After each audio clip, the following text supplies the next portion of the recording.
美國國土安全部這個預算啊，是佇無多來全美國的機場這個安檢是規個大亂。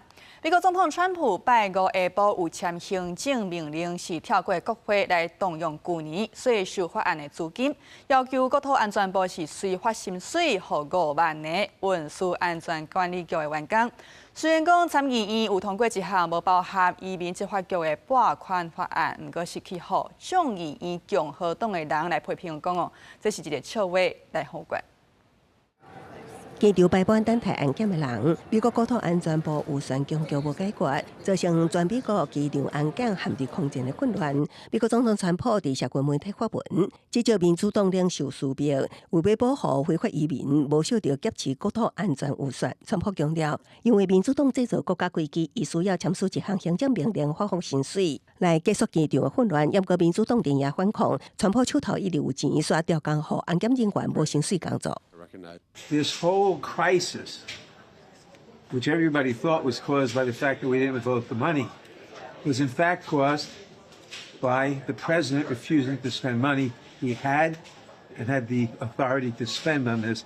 And we know this because he said so yesterday. 雖然參議院拜五通過法案，同意資助運輸安全管理局、海華防衛隊參聯邦緊急事務管理局，不過有人堅持凍結美國移民加海關執法局參邊境巡邏隊的資金。眾議院議長強生批評參議院的方案是一個笑話，強調共和黨絕對未參與任何造成邊境本土大規計劃。The Republicans are not going to be a party to this. They have taken hostage the funding processes of government so that they can impose their radical agenda on the American people when we can't have any part of it.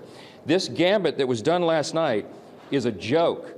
共生隨後提出另外一項，將預算定延到5月2日的簡單方案，想要佇無妥協移民的政策前提，維持國土安全部其他機構的運作。只是全美國主要機場的缺勤率已經超過1成，紐約甘迺迪、亞特蘭大機場缺勤甚至達到3成，安檢暫停的人，是緊張無幾個人，現場方派來支援的 ICE 幹員卻無法度執行專業安檢。This is a lot of people, a long line. Normally something that would take 45 minutes to an hour tops.